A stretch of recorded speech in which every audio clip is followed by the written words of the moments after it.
or afternoon, as it may be. As you may know, my name is Mike Graff. I'm the chairman of the governing board here, and welcome to our town hall meeting in advance of the budget meeting, the voters meeting, which is next Sunday, May 6th at 12:30 here in the sanctuary. For those of you who can't be here today, we'll do this again on Wednesday evening. So if you can't make it today, show up then. We're not here now.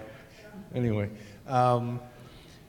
what we're going to do is go through some of the things. I'm going to talk to you about nominations to the governing board, then Pastor and Brian Booth will tell you about some of the more exciting things that are going on, I think, here at St. Peter. We've been this year abundantly blessed, and I think we have set ourselves up to be blessed again and again in the future. So you can look forward to that. You have your clicky thing, or? You want me to start us out with a prayer? Yes. Sorry. All right. Yep, that's all right. I'll start us out with a word of prayer if you join me. Jesus, we give you thanks for this day. It's a beautiful day, and we're thankful for all the ways in which you are at work in our lives, for the men and women of faith who have gone before us, laying the foundation on which we now stand and build, for those that are to follow, that we have the task of discipling and sharing the faith with so that they might in turn do the same. Jesus, we give you thanks for all of this. I thank you for the men and the women, the boys and the girls that call St. Peter home. And they are such a blessing to be able to share life with and to engage in ministry with as we seek to lead people to a full life in Christ, and then grow the kingdom by reaching people no one else is reaching, by doing things no one else is doing. And so I thank you for the willing spirit and heart of this congregation and the ways that you've blessed it in the past and will in the future. And I pray that today would be part of that path and of your work in our lives. So we submit this conversation, the meeting, to your care. For those still on the way here, keep them safe. For those not able to join us but hoping to later on, we pray that you bless them wherever they are, and altogether lead us to boldly pursue your mission here on earth and the part we have to play in it. We ask this in Jesus' name. Amen. Thanks, Pastor. So, there we go. Here, you work this, would you please? Yep. Thank you. Technologically challenged.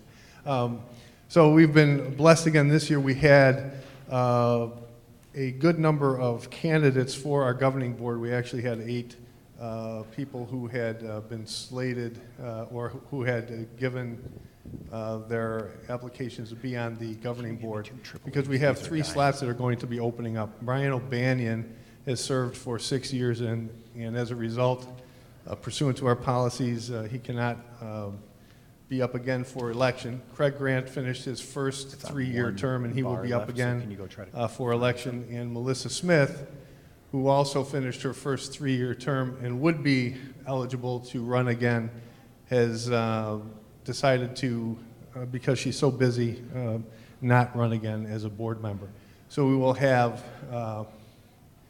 the governing board nominations committee, then headed by Jim Homily, is charged with the task of gathering people who want to run and then essentially come up with a reasonable number for the election. And they have chosen, the nominating committee has chosen these 4 individuals: Carolyn Dolezal, Craig Grant, Paul Hilgeman, and Tim Stokel. So at the meeting next week, you will be given ballots, asked to vote for 3 of those 4, and the 3 with the highest number of votes will be elected to the governing board and will begin their terms. Craig Grant is eligible again for 1 more term. The others will be eligible for 2 terms. And so, again, next week you'll be given the ballot, asked to vote for 3, and the top 3 will be elected to the governing board. I think that's all we have regarding nominations. One thing I would add to that, some of those at the last town hall meeting were asking just a little background information. We'll have a handout with pictures and a little biographical summary. We're preparing that just now for each of the individuals. Carolyn Dolezal has been a member of the congregation as long as I've been here, so over 10 years. And she has a couple of grown children. She currently serves on the foundation board. That's the one appointed by the governing board to oversee all of our endowed gifts and the funds that we've received over a long time, the history of St. Peter. About $5 million. You'll hear a little bit more about that later on. She's done a great job with that. Craig Grant is a St. Peter lifer and has kids and grandkids also here at St. Peter.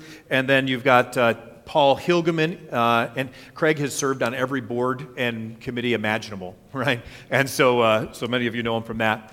Paul Hilgeman and Tim Stokel are both parents of school-age kids here. Paul Hilgeman is married into the Couts family, and he and his wife Kim have 4 boys. I think all of them, 3 and 1. 3 boys and 1 girl, and they're all going through St. Peter's School. Paul served for a term on the Board of Elders before we transitioned our governance model a number of years ago. Tim Stokel has 2 children in school here, 1 in middle school, 1 in elementary school. Tim has served on our building committee towards the end of and as part of phase 1 when we built the addition over here, and then for some time after that as well. So just a quick summary of those 4 individuals. And I just want to say thanks for everyone who participated in that nominations process. Again, as Mike said, we had twice as many as we needed, which we haven't had before, and we're thankful for that. Next thing we're going to talk about is updates on our call process. So those of you who were here last weekend, you heard the pastor we had extended a call for declined the call so that he could stay and continue working where he is in the Detroit suburbs, Brian West. And so we're continuing to kind of process through what does that mean for us as a congregation. Sarah and I, we're continuing to kind of wrestle with, all right, what does this mean for us as the one full-time pastor and his family here at St. Peter? And one of the things I didn't realize is actually subconsciously how kind of emotionally connected we were to hoping that it would get filled, so there would be a little relief for us, especially around weekends, having to be up here and be kind of on so many weekends out of the year kind of took a toll more than maybe we realized. So we're still processing through that ourselves. And the governing board, when we had a chance to talk about it briefly on Monday last week, pretty clearly kind of sensed 2 things. Number one, we still absolutely need another full-time pastor to kind of help out with weekends, worship, preaching and teaching, sharing that load with me a bit. The second thing would be to say, and this is something I sense kind of God prompting me, and a few others have echoed the same, is don't wait around to do some of the things that I've been putting on your hearts to do until someday when this new pastor shows up. So figure out how to do what I've already asked you to do with what you already have and who you already have. And specifically, we're focusing in on the need to have a comprehensive strategy for making disciples that ties together our school, our children's ministry, our youth ministry, and then the one area where we know we're weak in is adult ministry. So life groups and other groups for young adults, aging adults, senior adults. We've got Pastor Paul and our seniors ministry team doing a great job on that end, but there's kind of a whole swath in between where we have some ideas for what we want to do, and we've been waiting to do them until we get somebody to lead it, and we're saying we just shouldn't keep waiting.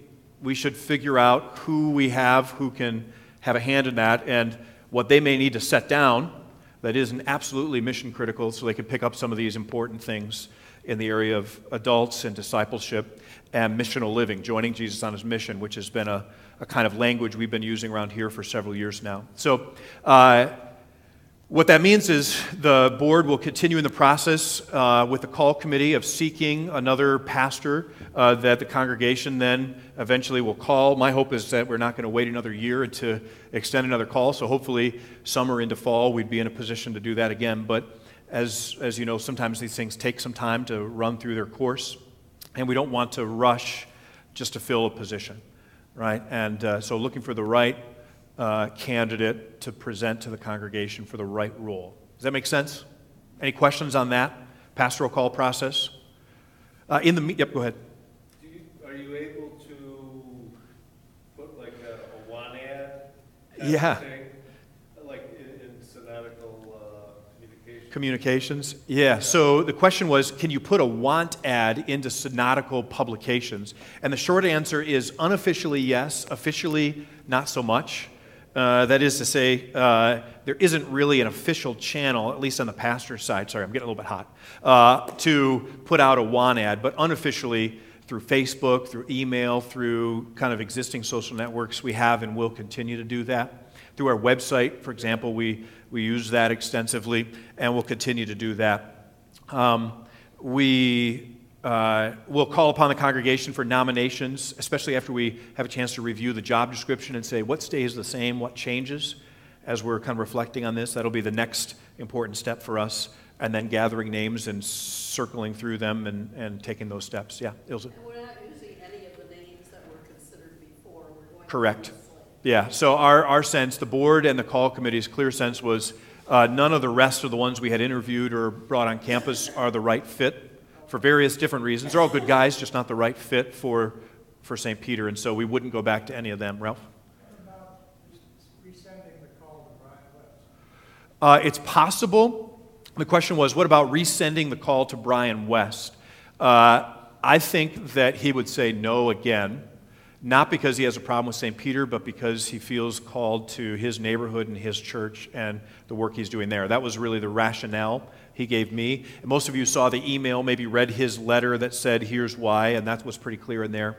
And so it has been done, and in the past, sometimes when God makes it really abundantly clear to the calling congregation, hey, go after him again, that it has been done. Most often, it's not successful, and it's not the right step to take. Okay?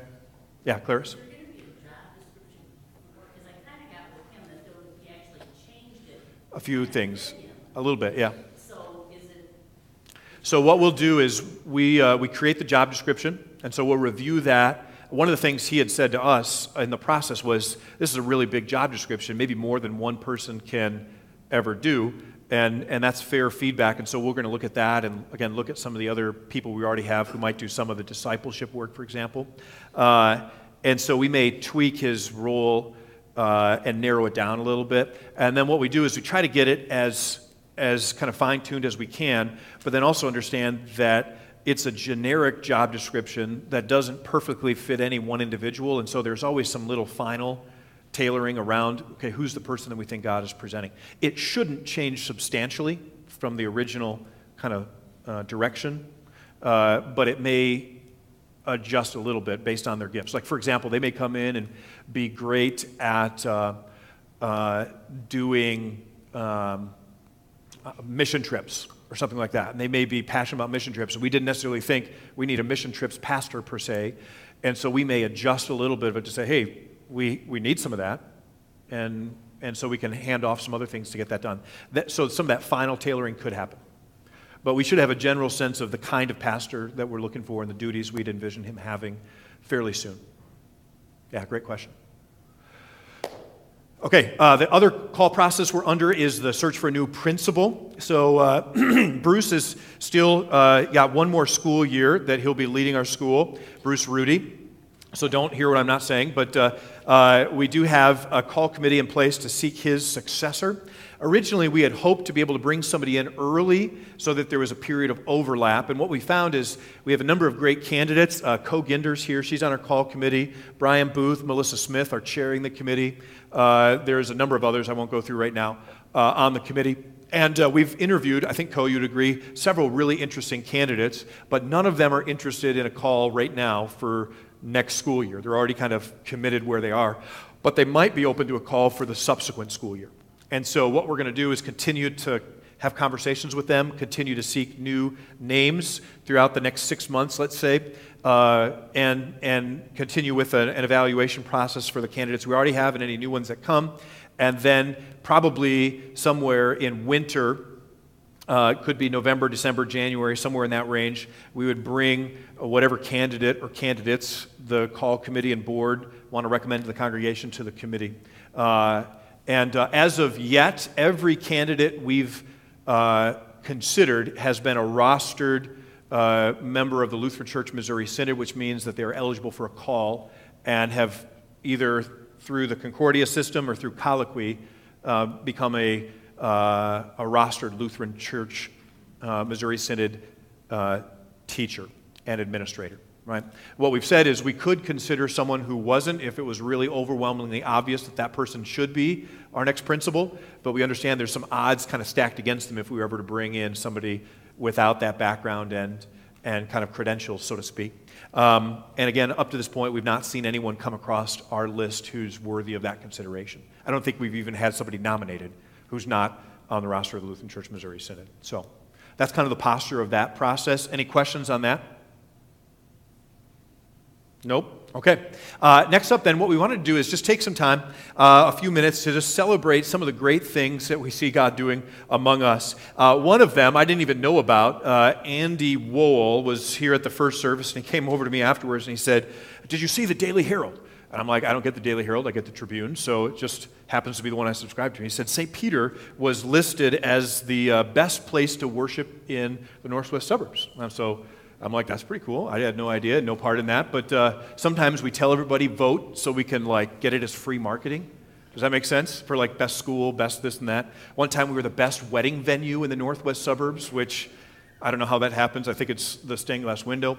And so I say that to say this also. Last year, 2017, for the first time in a while, we saw an increase in our average worship attendance, about 2%. This year, up to this point, if we set aside Easter, which was over spring break, so just taking Easter out for comparison purposes, we're up about another 1.5%. So we've had a good start to the school year, or to this calendar year rather, and we're continuing to work towards how do we strengthen and continue to improve worship, both contemporary, and then later this summer we're going to look at our traditional services and say what's going well there, what could be better, what could be stronger, and so we'll have a review process in our 2 traditional services similar to what we've done in our other services, and there will be some surveys and feedback, and I don't expect substantial changes. When we've asked in the past, what we've heard is most people really, really love the hymns and the brass and the choir and the traditional music. That's kind of the highest value when it comes to our traditional worship life here. So just so you know, that's part of the plan and would be coming probably in the summer months and into the fall.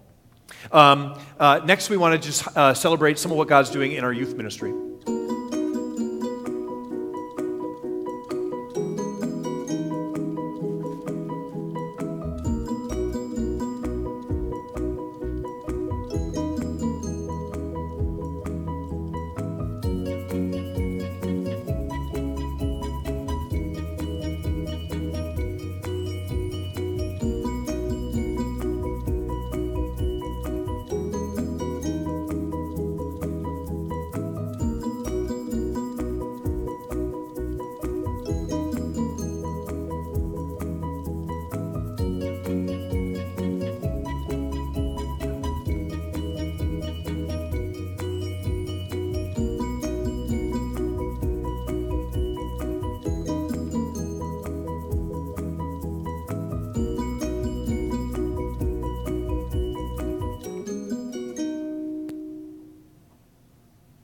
All right, so thanks to all of our volunteers and our families involved in our youth ministry. God is good. Comfort Dog Ministry, a couple of things I wanted to point out. We've got a couple new leaders in place. Stephanie Keller has taken over as top dog, which means she's kind of the point person for Lutheran Church Charities and helps oversee our Comfort Dog program and ministry here. Andy Wohl recently retired from Arlington Heights Police Department, so he's getting involved in our Comfort Dog ministry. We have 2 dogs that are connected to St. Peter that I wanted to point out too. Susie is the one we've had for the longest time. She is triple vested, which means that she is certified and trained as a comfort dog, number 1, as a Care 9 dog that helps serve military veterans, and then also a newer one that is focused in on police departments and police work.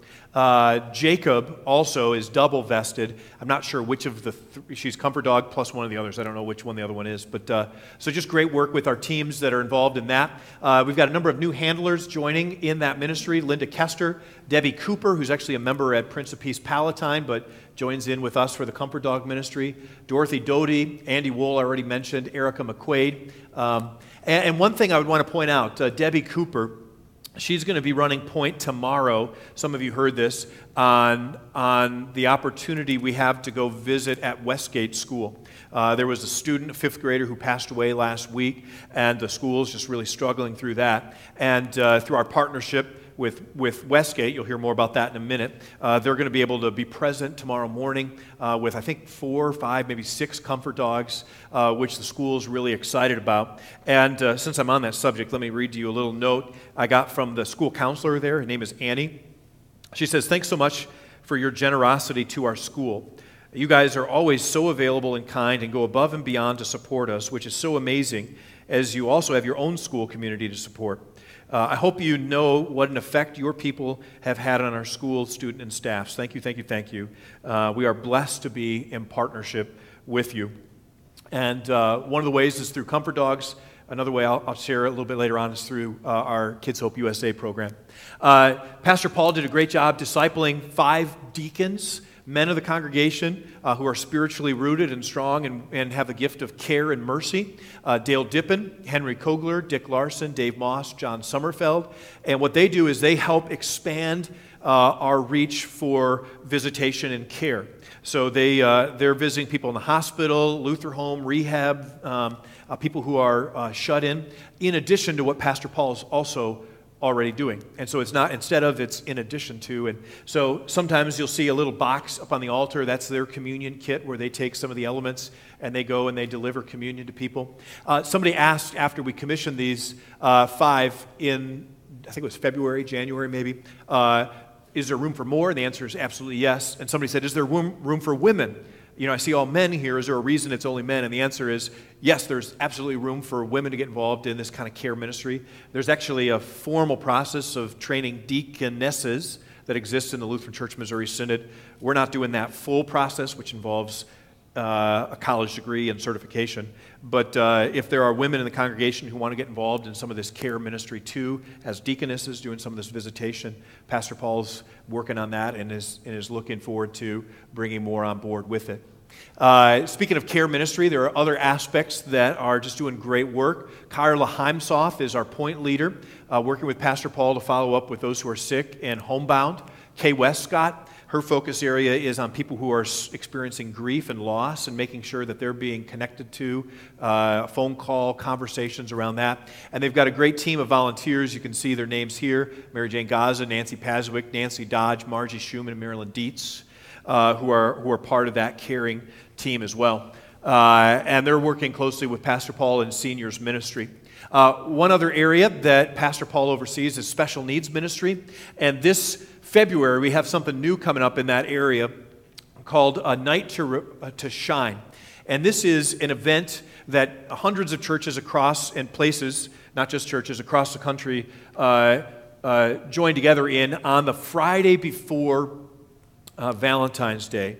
And this reminds me, Dave, of the old Lutheran Laymen's League Valentine's dinner dance. That's kind of past its time, and so I was thinking, wow, this is kind of like the same thing, but with a different focus. And this is people who have disabilities or special needs. It gives them a chance to have a prom where they get to be the king and the queen of the prom, a night to shine. And Tim Tebow, do you guys know the name Tim Tebow? Kind of football sort of star, not quite really, somewhere in between. And just an interesting person and story, but a devout Christian. He's got a foundation that sponsors this partially and so provides some funding. What we're going to need to do is recruit 75 volunteers who would be kind of like the escort or the date for these special friends for that night. And then some other people to help sponsor the event.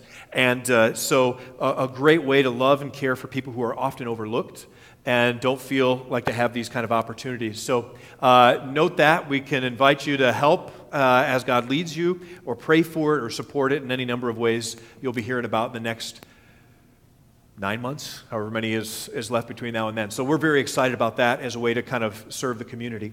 Speaking of which, our next Big Days of Serving is coming up in May. We've got 9 project coordinators. Karen's pretty pumped about that, including 2 new ones. One at, again, the school, Westgate Elementary, helping with their library and some resources that they need organized and added to.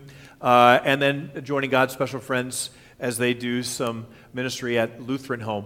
Also, Karen's done a great job discipling a new director in training, Chris Dickinson, a faithful member here, kids in school here. She was coming out of worship today, too, and was talking with Pastor Tom Knoll about how important spiritual gifts are. And she had come in to help teach our 8th graders about spiritual gifts and how each of us is uniquely gifted in that area. So just involved in lots of different ways. And she's been preparing to become the kind of director of our twice-a-year serving opportunity where we try to send people out and about in the community to do good where and when they can. So that's coming up. Back to Westgate School one last time. Kids Hope USA. How many of you have heard already about Kids Hope USA? Some of you have. Kids Hope USA is a national organization that connects one local church with one local school and sends volunteers who are trained and screened and supported into that local school to find or to be paired up with one student who is identified as being at risk at some level and needing some emotional and relational support. So Brian and I, for example, we do this. We're part of 13 mentors that go over to Westgate School. And we have two brothers, Israel and Aiden, 4th grade and 3rd grade, whose father was killed in some sort of strange activity in Mexico a couple years ago. And so every time we talk to them, it seems like that comes up. Yeah, our dad died. And so they don't have a male role model. So we go have lunch with them, play some board games, go outside, play some games, and then just try to be a gracious presence in their lives. That's just one example. The picture here is of Jill Sheets. Her student, Alyssa, I think is the right name, broke her hip. And so couldn't come to school for a while. And so Jill wasn't able to meet with her. And through Kids Hope, was able to make a connection with her mom. Mom said, hey, would you come over and visit? And she's always wanted to see one of those, service dogs. Is there any chance? And sure enough, we were able to bring Pastor Paul and Susie over to her house. So she got a chance to have a real live comfort dog come to her house, which was just amazing for her. And Jill was really anxious. Like, where do I go? What do I say? Am I going to cross a line by saying or doing too much? And in the end, she was invited to pray for them and their family. And then Mom was saying, hey, now what church are you guys part of again? We'd like to come and be part of that church and some of your children's ministries. Fusion sounds really cool once she gets healed up and that kind of thing. So the goal in this is not to go and steal people from other places to come join our church. That may happen. But the goal is to get people out into places that they couldn't otherwise go to love and to serve people and to just be present in their lives, because we know that that blesses them and shows them the love of Jesus, as Pastor Tom talked about today, and sometimes leads to faith conversations, which may lead to people coming to faith, which may even lead to them coming to this church. But that, again, is not the real point of it all. So very excited about Kids Hope. There'll be a chance for new mentors to get identified, trained, and prepared for the fall. Although what Kids Hope tells us is they've never had a church start out with 13. Usually it's like 3 or 4. And because there's just a lot of systems to figure out and get established. And so they're a little bit blown away that we've had such great response already. And we're hopeful that we'll see even more of it in the years to come. Okay? Next, I'm going to hand it over to Brian, who's going to share a little bit about some facilities. Actually, one last thing. Fusion is doing awesome, and Chapel is really cool. Okay, on to facilities stuff. Brian? All right, so we have a lot to celebrate with our facilities as well. If you've been around for a while, you may agree that it feels like our facilities are in some of the best shape that they've maybe ever been. A lot of that is thanks to our facilities team led by Jim Thomas.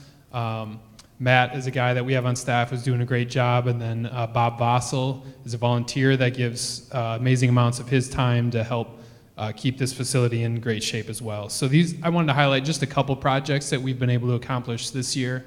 It's great as I meet with Jim every month. We have a whole spreadsheet of projects, and each month it seems like we get to check off a couple more that got done. So the new West Wing roof got accomplished. That's been something on the docket since the 90s, and we were finally able to get it done, so that's great. We have a new Gaga ball pit out back for the students to enjoy each day, and that's a great thing. We did an Olive sewer project, so you may have noticed the past couple of years out toward Olive, there'd be a lot of water buildup, and in the winter it would turn to ice and get pretty slippery and dangerous out there. So we were able to work with the Village of Arlington Heights to come out and tie us into their main sewer system. And so that should take care of a lot of that problem moving forward. We built a new shed out back that'll be used for athletics and elite soccer storage, someone that we partner with. We have some new water bottle filling stations around the school for our students to use. We put in a new HVAC system along with the new roof, which makes that part of the building much more comfortable. And then around the building, we've put in 200 new LED light fixtures. So not only does it look better, does it change the feel of the room, that's going to be a lot of cost savings for us moving forward as well, so that's a great thing. And then we were able to put in a new pump station on the south end of the campus as well. So those are a highlight of just a couple. I could share a lot more, but those are some of the highlights that we've done just to keep this place in good shape and moving forward for the next generation of ministry. As far as our early childhood, you'll hear more about this with some of the financial updates, but really we're just booming and thriving in early childhood.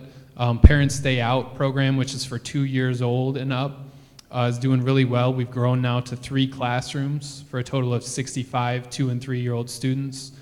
Last summer, we started a summer PDO program, and this year we're adding another classroom for that as well. So just great growth in that area. We're getting a lot of word-of-mouth referrals and people sharing with each other that this is a program they want to be a part of. As far as our school, you may not have seen it on your way in, but there's an annual report document, so make sure to grab one of those on your way out. This shares all kinds of statistics and stories and figures about our school and how that's going, so make sure you grab that on your way out. So we've talked about where we are, the call process, shared some praise reports, how we feel like God is just working within our ministry here. Another area we feel like God has been working this last year is in our finances. You may remember if you were here last year for the voters meeting or town hall meetings, we were having a little bit different conversation. So we had this deficit that we were staring down of about $250,000, mainly due to tuition not coming in where we wanted it to be. Fast forward to where we are now, we were able to make up that $250,000 deficit, and we're forecasting a surplus, even though it's a small one, for this current year, 17 and 18. So we feel like God has worked through our hard work. We feel like he's worked through our people to show generosity, and we've been able to make that up, and we're forecasting a surplus, so that's great news. A couple things that we feel like have gotten us there, strong giving from our congregation, so we thank you all for the part that you've played in that. We're currently tracking about $75,000 over budget with our offerings, and this is the first time that it looks like in 10 years that we'll reach the $2 million mark. So that was back 2008. We remember what happened then, so this would be the first time since the recession that we'll get back to that $2 million offering mark. The pastoral position, although we would have loved to fill it during the year, since we didn't, it kind of had that side benefit of helping us financially and saving some in that area. Decreased spending, so across the board, we've been able to just look at our costs and look at what's mission critical and what's not. Where can we renegotiate contracts or eliminate contracts and decrease some of our spending? So we've been able to do that across the board in this year. Couple examples, we changed property and liability insurance and saved about $15,000 to $20,000 a year for the next 3 years just by going with a different company, and it actually gives us more insurance coverage. We renegotiated, like I said, a few contracts, and we've been able to bring a lot of the repairs that we do to this place in-house and get those done with our facilities team instead of bringing in outside contractors, which costs much more. And then our foundation grants. So our St. Peter Lutheran Foundation has about $5 million in assets that have been given over the years to help our ministry and our mission move forward for our church and our school. So it was a great year for the foundation and the markets. So through that, we were able to distribute $521,000 to the ministry of St. Peter. That comes in areas of scholarships, facilities improvements, South Africa missions, and some other areas. If you want to learn more about that, you can go to our website, so fulllifeinchrist.org/foundation. We have a whole page dedicated to the foundation. It tells you more about it, and it tells you exactly where this $521,000 has gone over this last year. So that's great news. So looking ahead then to our budget for 2018-19, we're budgeting a surplus of $26,000 before depreciation.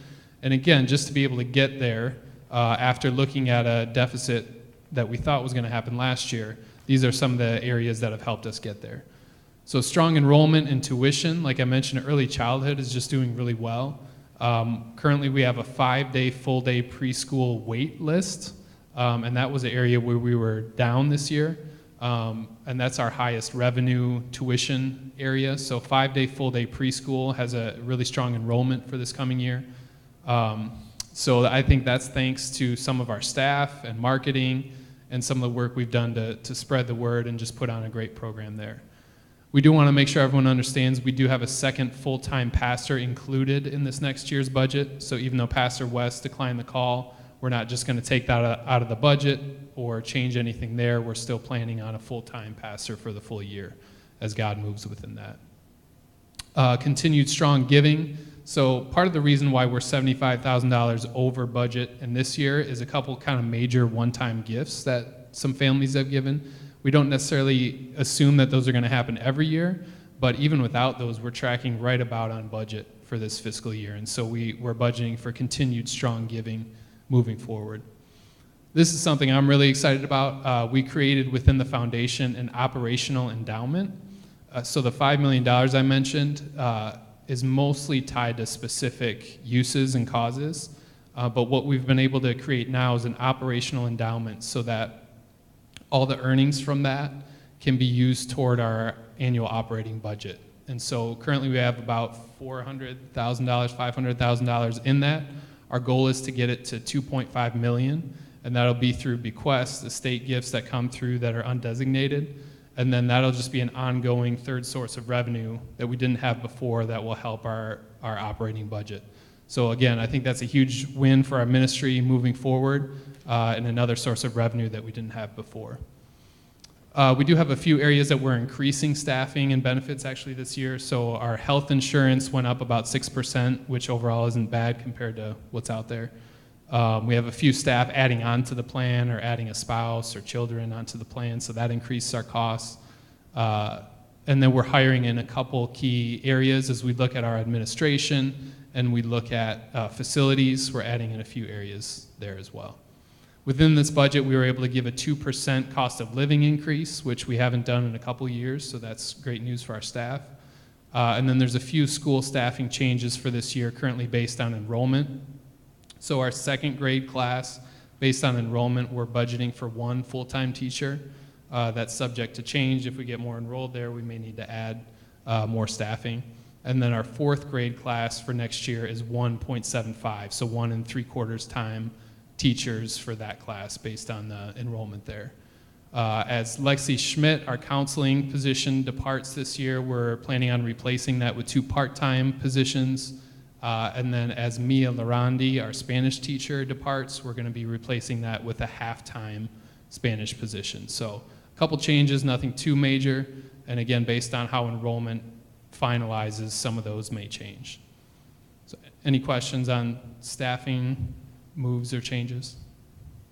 Yeah. Not on the staffing, but can I ask one question? Sure. On the financial thing? When we see in the Pulse what the week's giving has been, is that just, it says tithes and offerings, is that just basket offerings?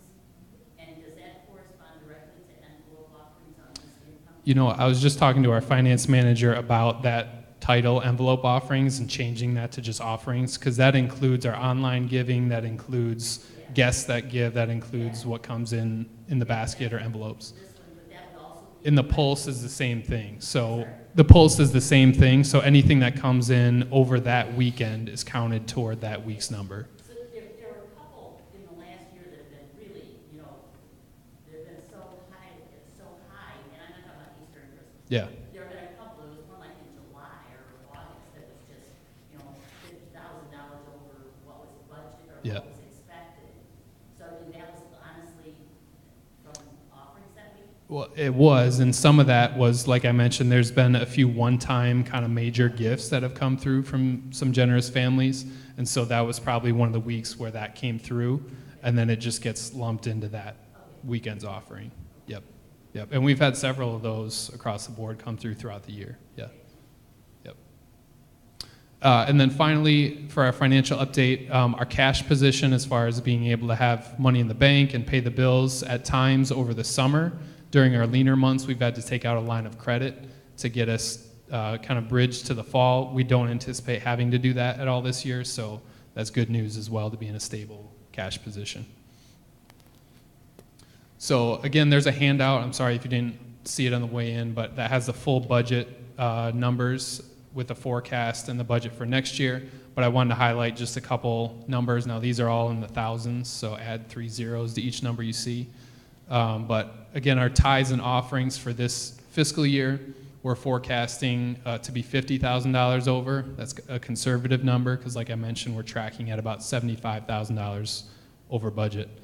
It was a good year for scholarship income. We received an additional grant from Community Threads and have seen generous contributions there as the year has gone on. The other income, that includes facility usage, other grants, other fundraising efforts that we've done. It's been a strong year for that as well. And that's also where you see the operational endowment income that I mentioned. That's where that shows up within the budget. Yeah. You mentioned Community Threads, and I understand there's another business partner involved now. Yeah, so if Anticipate in terms of their givings back to St. Peter. Yeah, so the question is, Community Threads has changed ownership, if you haven't heard that. The current owner is moving to Michigan, and so a new chain, I guess, of resale stores are coming in to take that operation over. What we've been told is we'll receive another grant in 2018, like we have normally, and then from there, it'll be up to the new ownership to work out how that's going to happen.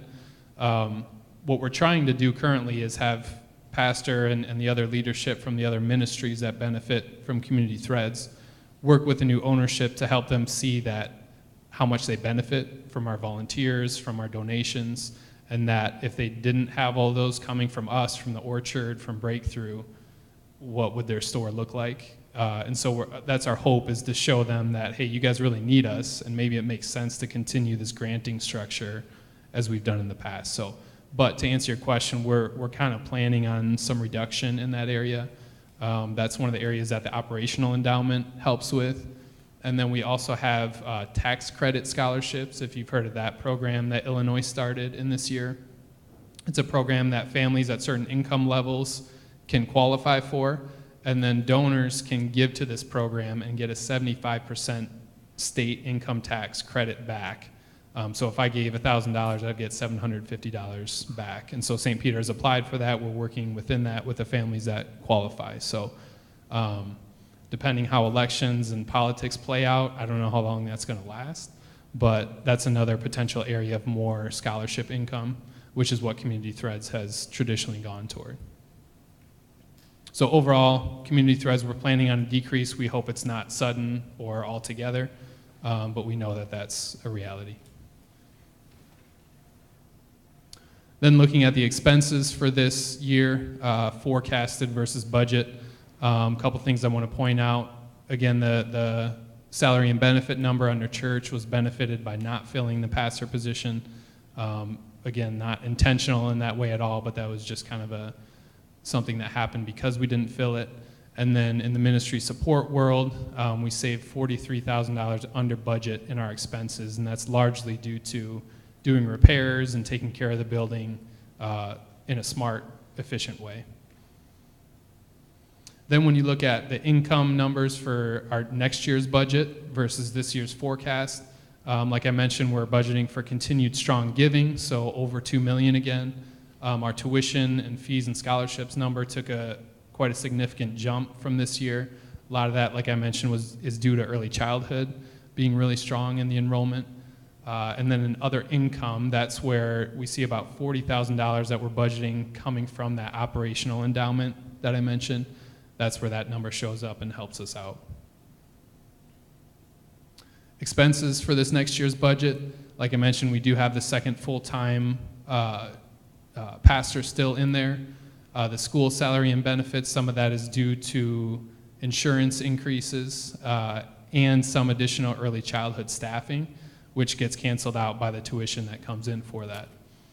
Ministry support, I mentioned we're hiring a few new additional administrative and facilities positions. That's where you see the 52, if you can see it, $52,000 increase. And then we continue to save money in the expense world of ministry support, and we're down $20,000 for next year from where we were this year.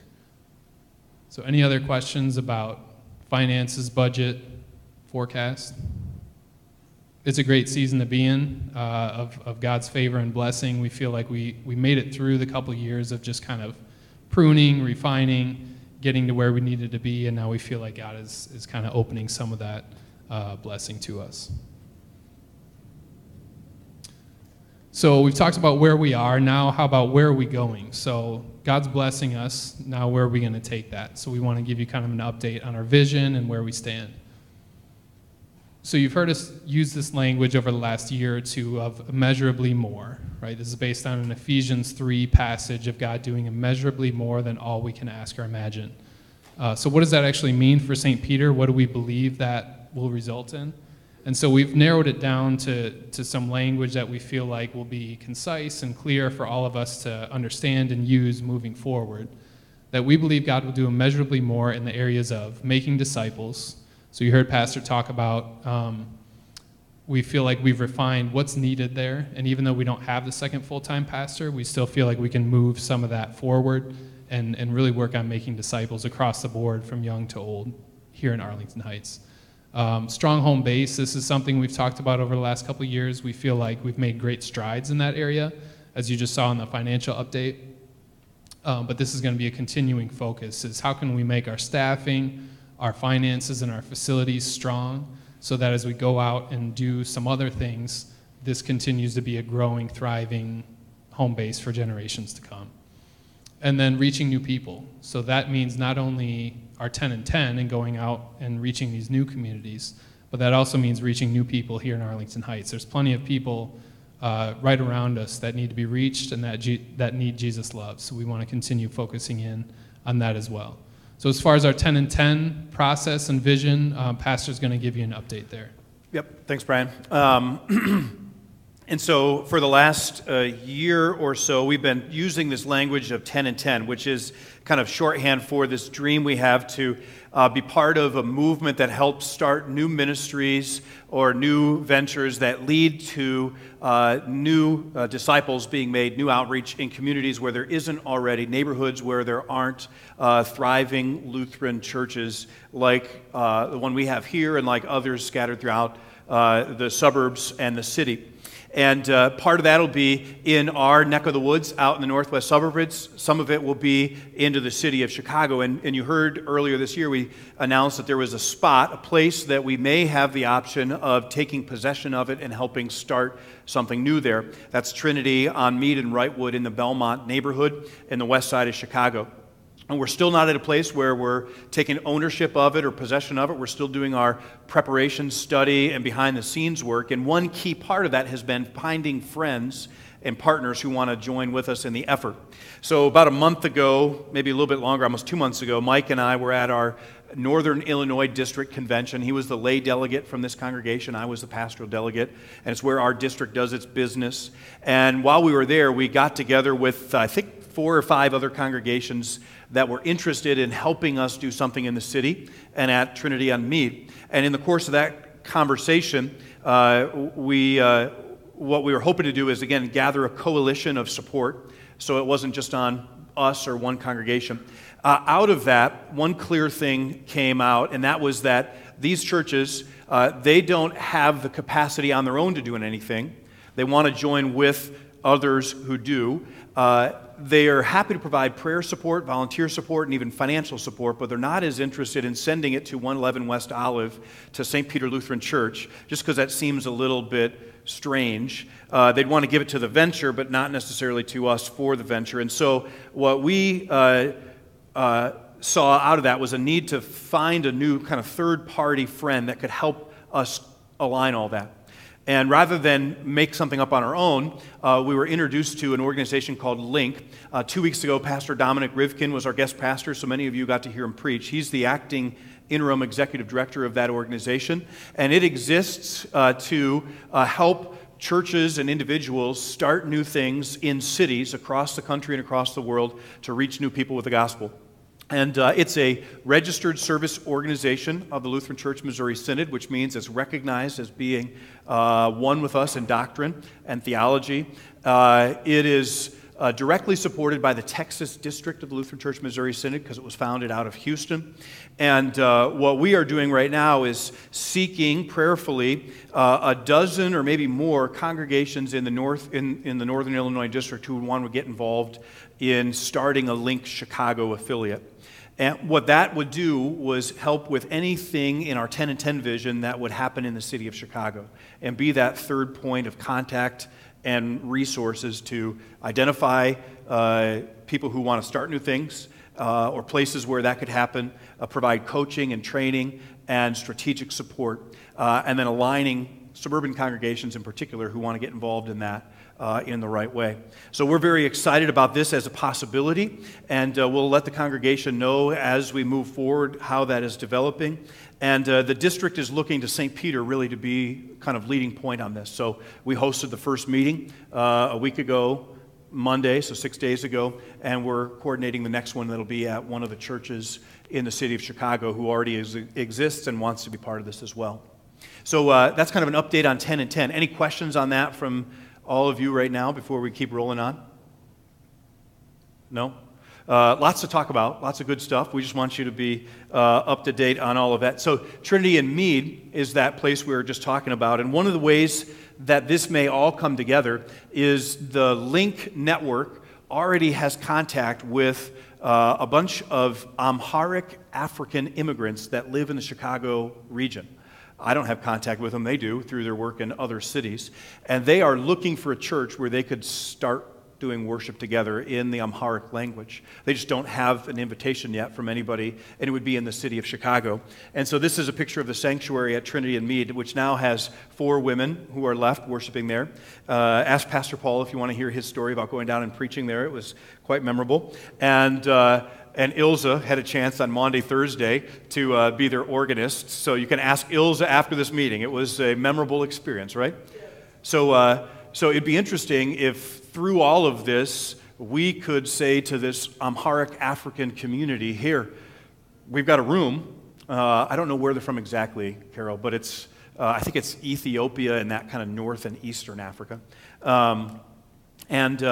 They would drive in from everywhere across Chicago if they could just have a place to meet. And there's already a pastor that's ready to lead the church. They're literally looking for a room like that one, all of this may lead to that end. So God is good. We're looking forward to His leading and prompting on that, and we'll keep you updated as we move along.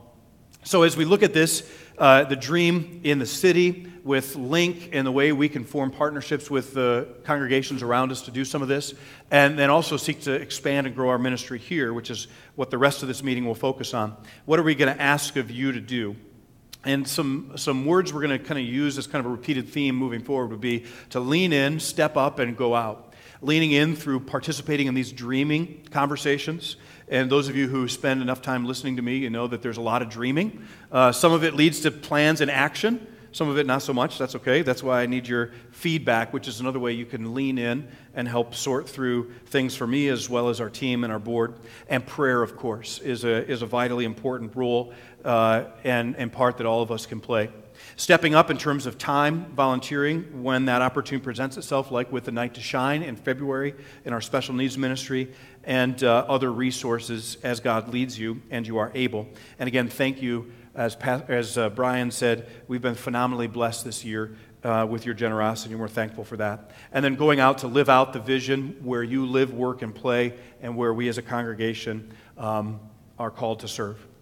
So that's a bit about where we're going. The next part we want to talk about is why we can't stay where we are here, specifically with regard to some of the aspects of our facility and its age and condition. So as much as God has blessed us, there's this reality of where we are and needing some major repairs and improvements to further our mission and our vision here in Arlington Heights. So we want to walk you through what some of those are. So the major repairs needed, the parking lot, the west parking lot, we all know is not in great shape. That needs to be redone in some form or another. We got estimates for that back in 2012, and based on that, we feel like current costs would be somewhere between $400,000 and $500,000, maybe more.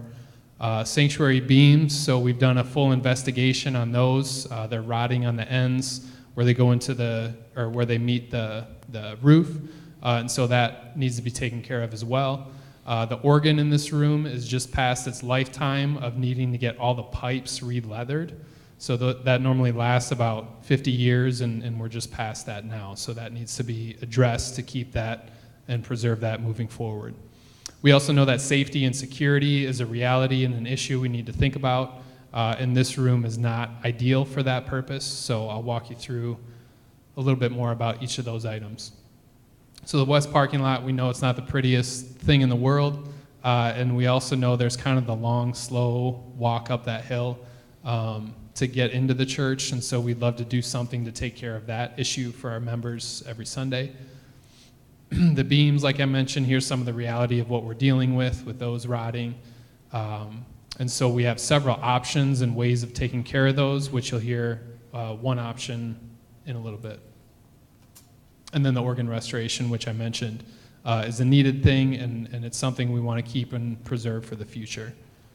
Then when you look at the safety and security of this space specifically, just as far as mobility, being able to move throughout the room, if there was an emergency situation, being able to get out, there's just the one entrance this way, so we'd love to address that concern as well moving forward. But even more exciting than some of those repairs that we know need to happen, we feel like if we were able to make some of these major improvements to our facility, it would really expand our mission and our vision moving forward. So going back to the language of making disciples, creating a strong home base, and reaching new people, we feel like, man, if we could accomplish these next 7 or 8 items that you see here, that would really move those things forward. So thinking about our entrances, our community space, the living room and the lobby out here is great, but during a busy time of school or during a busy time on a Sunday morning, it can get pretty tight. And so we would love to have more space to expand that, to create a really welcoming environment for new people, for our school, for our church as a whole.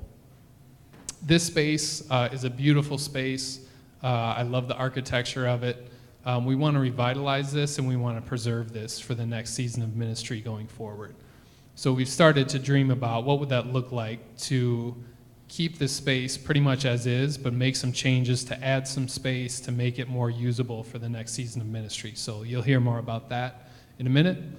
Our infrastructure, so as far as our IT and our HVAC needs throughout the building, could use some major improvements and upgrades.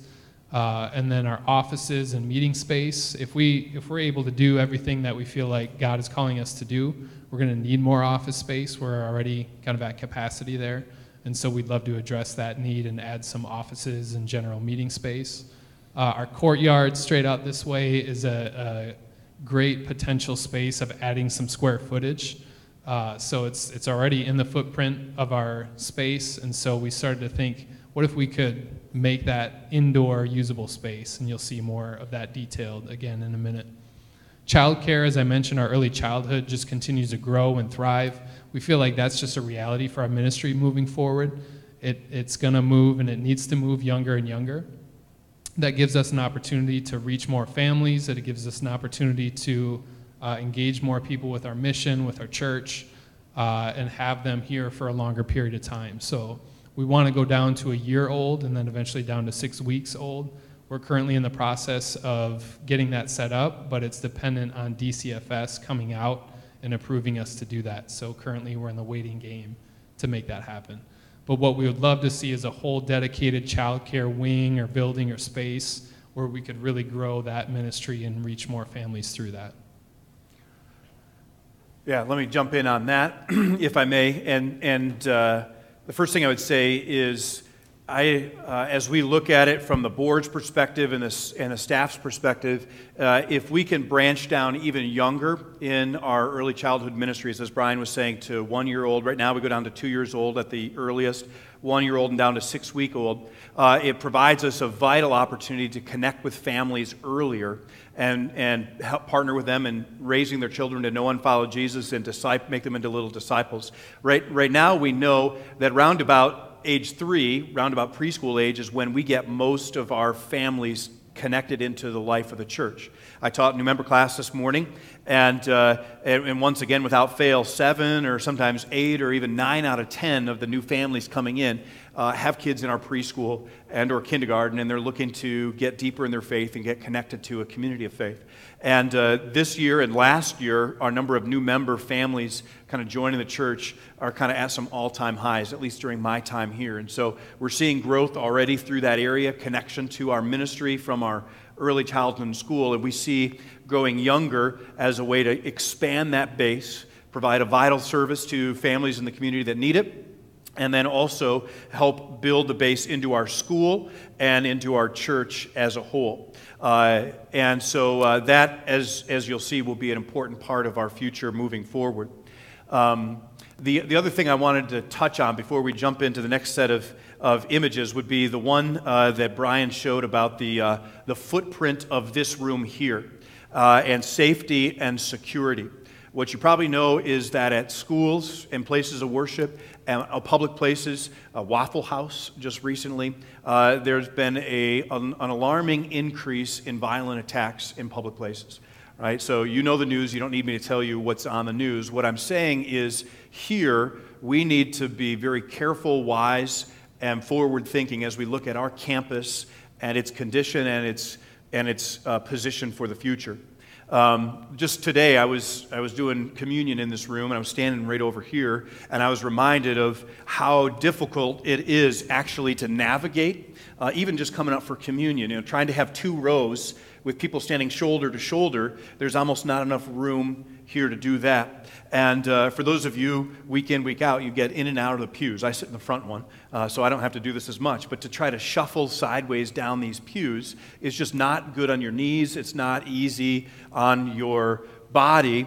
And if we were to ever have to evacuate in an emergency, here's where I'm going with this, we'd have some problems in terms of evacuating the space in a timely fashion, and if there ever were an emergency. And so we don't ever want to think about that, but I'm just saying it's a reality that we need to be aware of. And then also, we have an opportunity to look at asbestos flooring, the carpet, where it is, what color it is, trip hazards, and other ways that we could, as Brian said, revitalize and preserve this space for the next 50 years.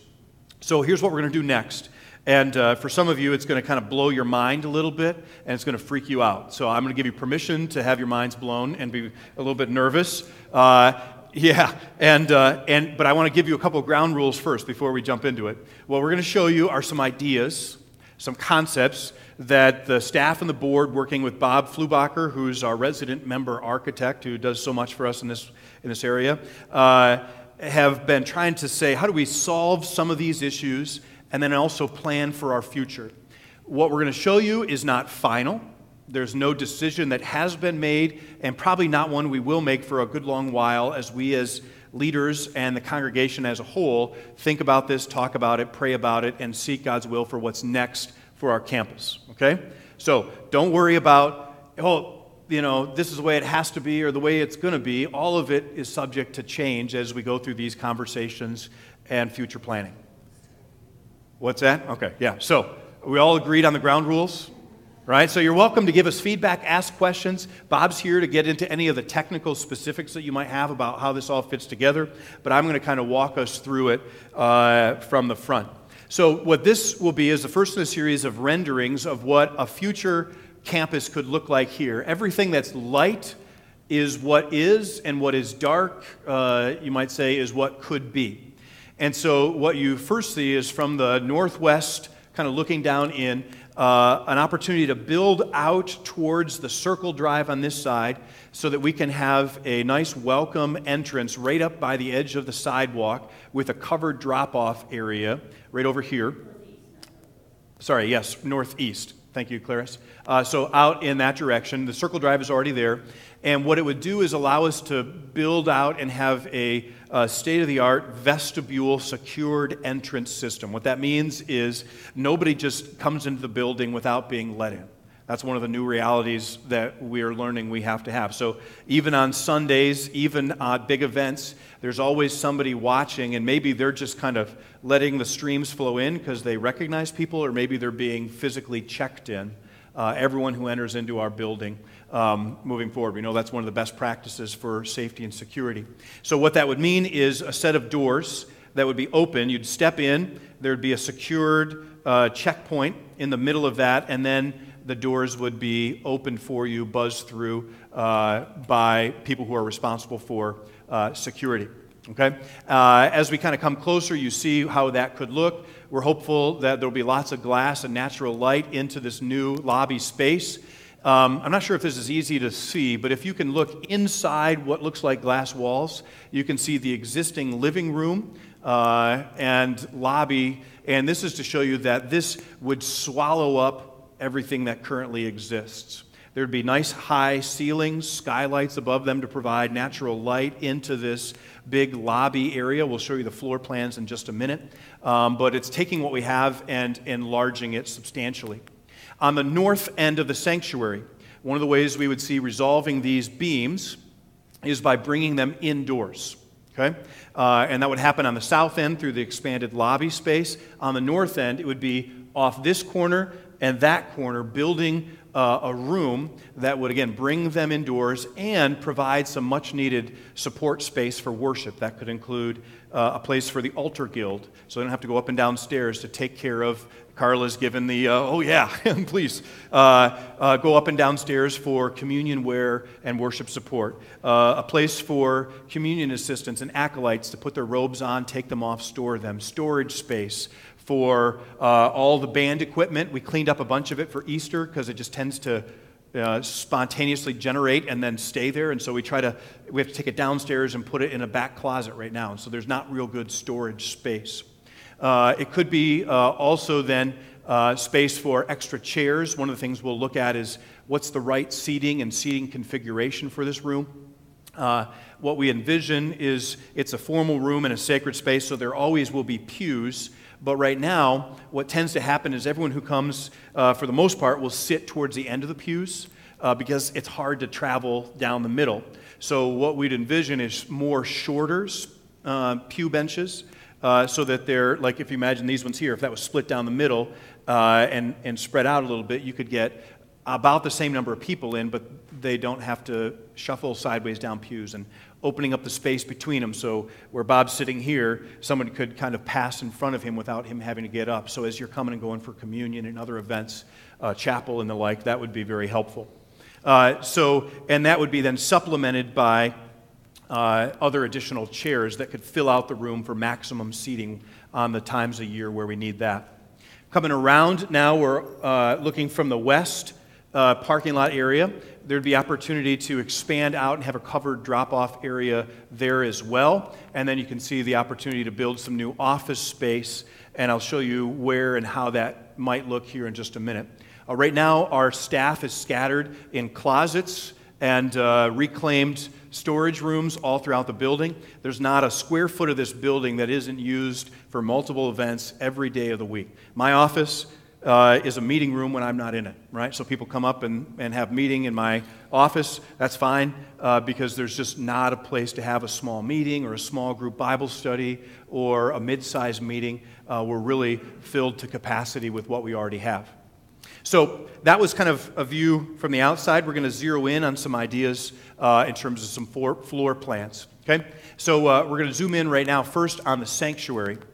And you can see the rooms, the support spaces, and behind as well. Back in that direction, if you can imagine, there would be a new vestibule that would go out into the lobby that would extend out that place. We'd keep this one kind of as it is, and that would be kind of our formal entrance for weddings, funerals, things like that, but then we'd also have an entrance as big or larger on that side.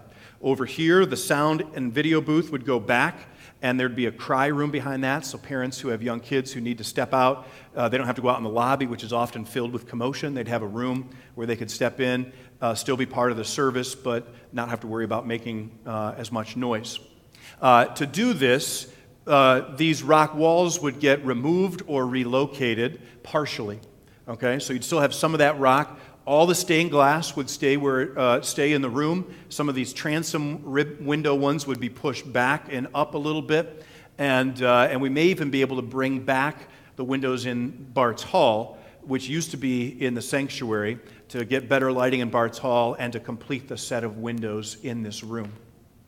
So I'm going to stop talking right now because some of you are seeing this for the first time and you may have some questions. So how does this work? What does this mean? What kind of questions do you have about the sanctuary part of this set of plans? Yes? Did you think in terms of elevator and back? Yes. Okay, so the question is elevator. Have we thought about that? And that's one of the biggest limitations of our building. There are a number. One of the biggest is mobility. So we just had Grandparents' Day, and we had a few friends, VIPs that have to go up the chairlifts, up and down the stairwells, and those are just treacherous to think about, let alone ride on. And it's one of the downfalls to our building. We don't have it specifically identified on this map, but what we know is if we did any of this, we'd be required to put in an elevator, and we'd try to put one, maybe two, into positions that would access most, if not all, of the facility, so that somehow or another you could ride an elevator to get up and down. What this plan includes now would be removing the spiral staircases from the back, which allow us to expand the balcony a little bit. And then up in the front, behind that, we call them the gopher holes, because little heads pop out during the middle of church to see what's going on and pop down. So we laugh about it. Apparently you don't. And those go downstairs and serve as the emergency exit for the basement, and also the way you get to the altar guild and some of the storage rooms. If that is built off to the sides over here, then we don't need to have that, and we can use it in the sanctuary itself a little bit better. And there would be new emergency exit staircases probably into those side rooms, although exactly where we haven't finalized. So, summary, new staircases out into the lobby that go up and down. Elevator probably here or maybe further down towards the courtyard, which you'll see in a minute, but it would be included somewhere. Yep. Again, these are all just ways we could move forward and address a bunch of these needs, and also preserve and improve the sanctuary's use and function for the future. Okay? So let me move down into the lobby space then that connects the sanctuary to our school, the school wings, starting over by this entrance. So you'd see kind of up and to the right as you're looking at it, that security and that vestibule coming into a large soaring ceiling entrance space with skylights above it, so lots of natural light. There'd be little sitting areas with living room furniture type setups or cafe type setups scattered throughout, so there's lots of places for you to sit and have a conversation, talk with your friends. There's the opportunity to build a cafe into the center of it, a great way to connect with people throughout the week who are already coming in and out of our building Sundays and weekdays. And on the end of the cafe, there's a possibility of putting in a fireplace so you can have a nice kind of warm community gathering space. The existing bathrooms and storage room would be retained. And then as we move over towards the west, the opportunity would be to greatly expand our office space, again, to consolidate most of those that are scattered all throughout the building, and then also build for future growth. Another idea would be to use this as a way to connect with the community through a co-working office environment. There are a number of these that are popping up all over the place where people can rent office space and not have to own their own, and it provides a way to generate revenue for our ministry, help pay for some of this, help support our ministry moving forward, and then people who are entrepreneurs or salespeople or otherwise small business people from the congregation could get connected, or the community, through the space that we would build and have available. So that's one possibility for how the space could be used. Coat rooms, storage rooms, wherever and whenever we can. Any questions on the first floor, main floor lobby? Oh, one other thing I wanted to point out would be, we think that no matter what we do, we try to add a circle drive and a small parking area on the west side of the sanctuary here, so that anyone with mobility issues could get dropped off right next to, just kind of right out over here. What's that? A covered drop-off, handicapped parking, all on the same level as this spot here. So nobody who has trouble walking all the way up the ramp, to get up here, would have to do that. So we think that's a great win for all sorts of reasons for people coming onto our campus. All right? Yeah, Ilza. I'm feeling this is phase one, like, ground floor, and then there's phase two. That's possible, yeah, that we could break up this whole project into multiple steps or phases. Yeah, that's certainly possible.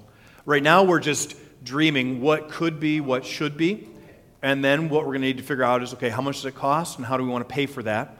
And we're going to talk a little bit about that towards the end of this meeting, okay? But most of that's still to be determined. Right now, we're trying to say, okay, what should we do to improve and secure the ministry and its campus, strong home base into the future? All right, so let's go upstairs from the main lobby area. You can see at the top of this picture would be the balcony, and up a small flight of stairs from there would be a second floor out over some of this new lobby space, which would give you a chance to have office space on that second floor, a meeting room, and then kind of an open kind of sitting area up above the lobby space that is below. So you can see that little half circle, that would be above the cafe area. Great hangout for youth, great place for small groups to meet. I was thinking today that might be a great place for our new member class to meet so that they're not trying to navigate our building and go to strange corners and places that they don't know if they'll ever get out of. Right now we meet in the chapel, yeah. Like an atrium type? Kind of like that, yeah. So if you imagine coming out of this sanctuary here, again, the doors pretty much as they are right now, the spiral staircase is gone. You'd step out, and shortly after you step out, the ceiling would open up and have a 2-story kind of atrium space with a wraparound balcony that goes into the offices, and then this other meeting space that would be above it. And then what you'll see is we envision going straight out from there into the courtyard area, which could be enclosed. And we'll show how and why that might make sense next. Okay? So let's head that way. So now imagine again you're on the second floor and you're walking out from that area towards the courtyard, which is now an open air thing. What we would envision doing is building out a second floor into the space where there would be a school library and learning center, and then below that, a commons area where we could have various large events. Our Sunday morning children's ministry, Fusion, for example, could happen there. So at the south end of that, closest to the old gym, Gym 1, we would build out a stage and some storage area where children's ministry could take place. So back up a little bit in your minds. You come onto campus through either of these doors. You have a nice drop-off area. You enter into a large and spacious lobby. And if you're coming in from this way, you can go to the worship in the Life Center on the left, worship in the sanctuary on the right. And if you keep going straight, there's a cafe. And behind that would take you down into the commons area where kids' ministry would be. And so all of that could happen off of this centralized lobby area, which could be pretty beneficial for Sunday morning and also weekday ministry. So there would be, those are the current set of doors into the courtyard lobby, or courtyard window area. There'd be a staircase going down into a finished floor, and I'll show you a cross-section of it in just a minute in the courtyard area. And on the south end of that, this stage with some storage room built alongside of it. That's just a rough sketch for right now, so it may not look exactly like that in the future. But if you were to do something like this, the space would be approximately the size of our small gym with the stage area at the end of that, which would be a great and adequate size for all the things I just described. Jason, if you can get me to that cross-section, that's the one that this seems to glitch on. So it may be frozen up. So before he gets you to, I'll show you a cross-section slice of what that could look like. It's going to look something like this right here. Any questions on the upper level of the lobby or the courtyard? Thank you. Here it is. Yeah, Steve, go ahead. Would that stage area be used for the musical stuff? I think it could be. Right now, the gyms suffice. The gym suffices, but the acoustics are really bad, and the lighting and the sound and the environment in that space. So what Bob was suggesting is that you see that or the second floor, where the library is above it. You could build in acoustic treatments and speakers into that space so that you get great sound all throughout it. And so musicals and other performing arts events could happen in that space. Okay.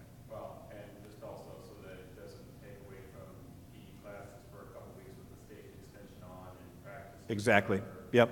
So what Steve is saying is right now we use both of our gyms extensively all week long for all sorts of events. And when we do musicals, the small gym gets kind of limited in its availability and use because we need to get it set up for our middle school and elementary theatrical and musical productions. So exactly. So this could be a new space where that could happen. It could also be a place where we have big banquets and dinners and other events. And we think it could be a really kind of anchor point as we continue to develop the campus into the future. Lots of natural light coming in, lots of open space. It would allow us then to also upgrade the windows and the HVAC for the interior side of the classrooms, which would now have indoor windows. And so we'd address some of that in the east and the west wing. By the way, Yep. idea just had, if we put an elevator on either end of the stage, we might be able to buy an elevator, making everything in the school accessible. So what Bob was just saying is he's just thinking out loud right now, if we were to put an elevator on either side of the stage in kind of towards the gyms, it could tie everything together in the whole building. With accessibility, yeah. Except for maybe the basement below us here. That would be the... Assuming we have an elevator On this end too? Okay, yeah. So the other thing we've thought about, Steve, you'll appreciate this from the sports side, is we may be able to build a mezzanine for Gym 1 out over this stage and storage area, which would allow for better and more seating for Gym 1 when we have events there. Because right now it's a little bit narrow right along the sidelines. And there may be some doors in and out of the gym into the commons, this courtyard area, that we could possibly do too. So somebody asked, could we do this in phases? We may say we're going to do this end of it first and maybe later get to this courtyard area. In some sense, it makes sense to do it all as one project, but at a certain point, you're going to meet a financial reality where you say, this is how much we can raise, and we don't want to go any further than that. And so that may limit us in terms of how much we try to accomplish. Yeah. Yeah, that's what I was asking, because, if you do it in phases. Yep. it's possible. Yep. Okay. Yeah, great question. Any other questions on the plan? A couple other things we want to show you and dialogue with, and then we're going to wrap up. So how do we get there, right? First would be we just raised the funds needed to fix the things that need to get fixed. And we said before, if you counted up the numbers, that's $1 million, maybe more, and nothing gets better, right? It just gets fixed. That's the organ, that's the parking lot, that's the main beams. As we and the board looked at this, we said, that just doesn't seem all that exciting or all that helpful. So what else might we do and how might we get there? And so we have gone through a couple different scenarios. Option number 2 would be to have a capital campaign to both make the repairs and any other improvements and additions we as a congregation decide to do. A third option that the boards have discussed and we wanted to get feedback from the congregation on, and so far the feedback's been really clear, is a capital campaign and selling some of our property in order to fund some of these repairs. And so we're going to show you a couple scenarios for what that could look like, and then again, as I said, solicit your feedback. First of all, this is a plan view of our campus as it currently is. Okay, so just fix that in your mind, 13.85 acres. As we thought through what would be the best case future scenario, it would actually be gaining possession of Highland Avenue between Olive and Clarendon, and then there's a house on the south end of our west parking lot that's never occupied. The owner owns it, but he lives with his mom down the street. We've talked to him about it, so it just kind of sits there. This is the most aggressive, but it's the most future focused. Okay? And what this would allow us to do is a couple of things. It would allow us to build the early childhood addition that Brian referenced that we think would be vital for our future growth of our church and our school. It allows us to also potentially build on additional classrooms on the south end of our existing school campus when that time becomes necessary. It allows us to reposition parking across the campus. You'll notice on a number of these plans the possibility of parking on the north lawn here. Everyone here believes and understands that's the least desirable place to put parking, but the village may force us to at a certain point based on how much parking we require and what else we want to do with our property. Any questions on this, what this means and represents? I'm going to show you 2 other options in just a minute. Okay, so just here's option B. What if we were to consider parceling off and selling a number of lots on the south end of our campus off of Oakton Avenue? This is what the board asked us to kind of think through and consider. We may all rule it out, but we're at least considering it. Early preliminary estimates suggest that we could sell those lots as they are or with slight improvements for upwards of $250,000 each, which would mean we could access about $2 million of assets that we currently have and then redeploy them into some of these other improvements. It would, however, lower the size of our campus, even if we add the the Highland property down to 12.25 acres. It would still allow us to build both additional wings, but our green space would be mostly taken up. Okay? One more scenario, and this is the same version of what we saw in option A. One more scenario would be selling the west parking lot. Again, about $2 million of capital we could access and redeploy in some of these other improvements. It would not allow us to expand any further out in that direction, though, for a child care center or something like that, in which case that would need to go on the south end of our campus in some form or another. So, having seen these three scenarios, what kind of questions or feedback would you have for us on the staff or on the board? Steve, go ahead. With the stuff that you talked about, what is the ballpark price tag? On all of it? Not including the south, the black boxes, which we haven't factored in at all. Bob, would you have a thumbnail sketch for all the stuff, courtyard, lobby, sanctuary, parking, preliminary? Yeah, the easy answer is no. I would say it's roughly about half again the size of the Life Center project, which the construction was about 3.5 on that. So maybe somewhere 5 to 7 million, somewhere in that area. So Bob said, this is very, very preliminary, so don't write it down and say this is what we're going to do, right? But roughly, based on what we did last time and the size and the scale, $5 to $7 million of work to get done everything that I showed you the plans for up to this point. Clarice, yeah. I'm certainly not an engineer, but when I used to work at St. Paul, and Yeah. they remodel, and the remodeling, by the time the village got through, Yep. I mean, it was a nightmare. Yeah. So I think sometimes, I think there's just a lot of variables, and again, you guys are the engineers and everything, the architects. But when I hear like putting in elevators, and I had to work with Yep. people that did that, I hear you putting in a cafeteria, and I think licensing and inspections and I just don't know if we've thought about all of those things as well, and I don't want to be raining on the parade. But, No. So what Clarice is saying, for those who can't hear, is, when she was working still for St. Paul and Mount Prospect, they went through some extensive remodeling and additions, and it takes more time and more money to do what you want to do than you think in the first place, because there's village hoops and code and expectations to jump through. You just never expect, Yep. maybe none of that would happen here, but it was down to the walls, or not the walls, but the stuff that hides your outdoor noisemakers, your Yep. HVC or whatever, I don't know. But I mean, it was to that micromanaging level that the bushes that were gonna be there weren't right, or, Yep. it's been a long time ago, and I wasn't involved in the conversations, but I just remember that it was just one thing after another, when you take an old building and do something with it.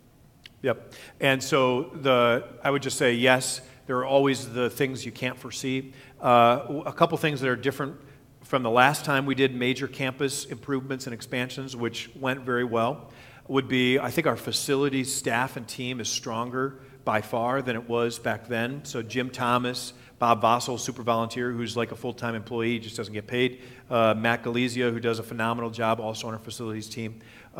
We've got great volunteers in the guys from the building committee who would, speak into this. I feel like we are in as good a shape as we can, planning-wise, to go into a project of this scope.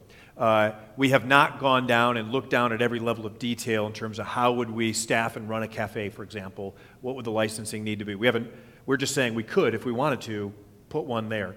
And it could be something as simple as the place where we put out the coffee and the snacks on Sunday morning, or it could be more than that, kind of depending on what we decide to do. Wednesdays is something about revenue, getting revenue.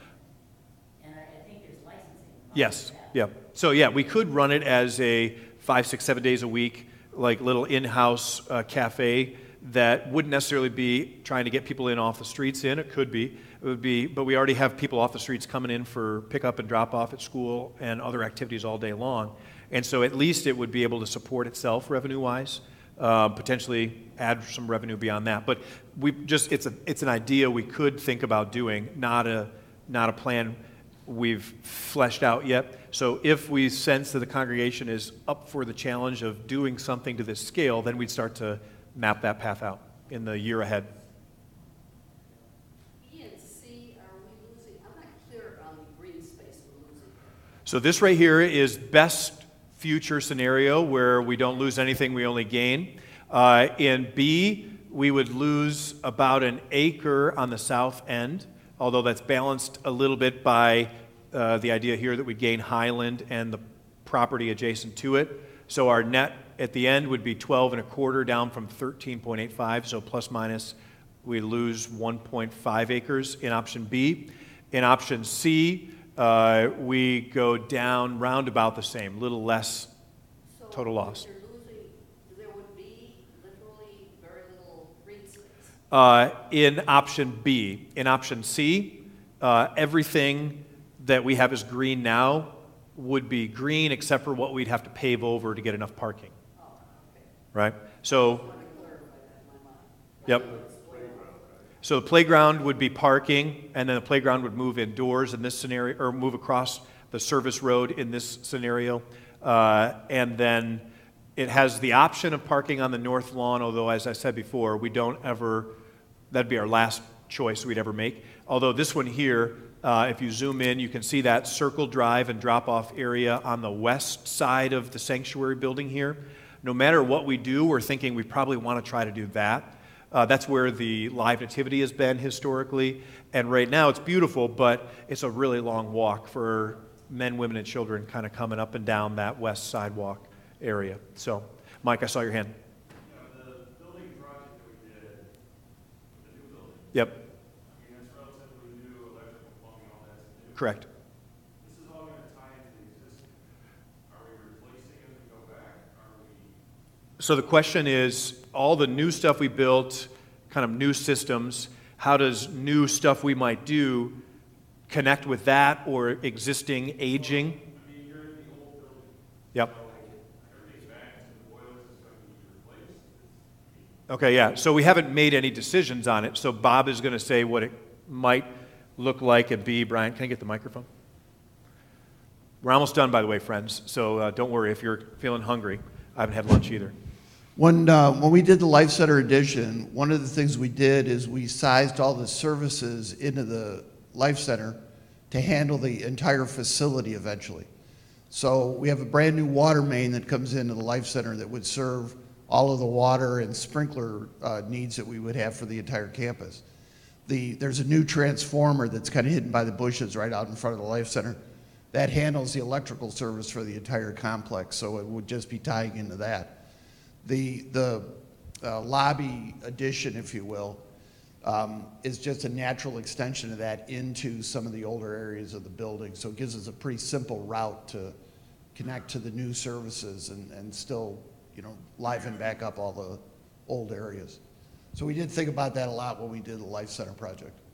We currently, some of that for the school wings ties into the boiler room that's down below my office right here. And we know that eventually those boilers will need to be replaced. We'd have to decide, do we phase in some replacements already in this project? All of the existing plumbing for that takes the hot water out to the registers and the vents in the rest of the building needs to be replaced eventually. And so we would have to figure out how much of that gets done in this project and how much do we wait to do until the next one down the line. And we know eventually both school wings will need to be replaced or entirely retrofitted. Replaced allows them to be built on the same levels without as many ups and downs. Retrofitted saves maybe some money.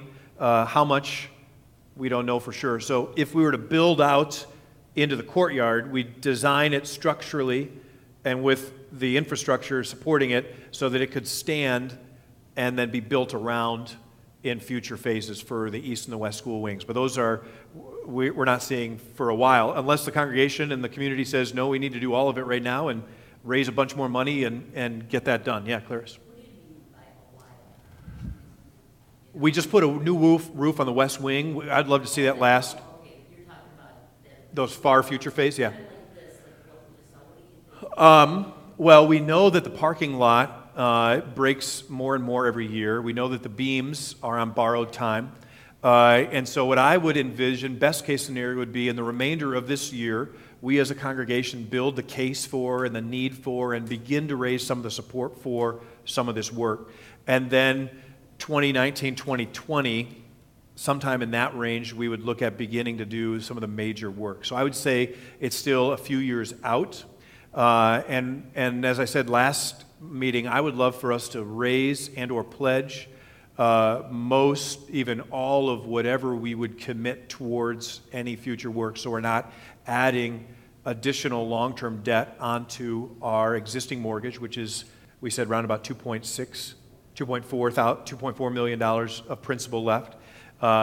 And so the only exception to that would be if we were to also look at building on space for childcare. The business model for that is such that it could pay for its own mortgage and pay off its principal in a relatively quick period of time, and then generate revenue for the whole ministry moving forward after that. So there's a possibility we would look at separate financing for a child care portion if we want to go that way. We're doing the study on that right now. But for anything else that the church would carry, the ministry would carry, my opinion, for whatever that's worth, would be to raise all the funds or have it pledged rather than try to take out a big loan to pay for the sanctuary work, the lobby work, for example, and that kind of thing. Right, but that's the conversation the board and I will have, and then we'll bring to the congregation. The congregation has to approve any major building additions or renovations that come close to this kind of scale, and any major capital campaigns would also need prior approval from the voters' meeting of the congregation. So that would come sometime later on this year at the earliest, is what I would say. Can the beams last that long? Yes. The question was, can the beams last that long? The answer is yes. Without getting technical, yes. Mike, yep, and then go. What if we, as option 4, look at building a brand new preschool on Oakton, Yeah. separate from the regular school, since that's where we're moving? Yep. And then as years go on, we just Build into it. go from there. Yeah. The question Mike asked, it's a great question, is what if we, instead of any of these other options, we said for the preschool childcare thing, built a new building down off Oakton at the south end of our campus. We had actually 5 versions of future scenarios potentially we could show you, and we said that's just crazy and it's going to drive everybody nuts trying to remember all these things. So we scaled it down to 3. But we've talked about other options even beyond the ones that we had on the map. That's one of them, Mike.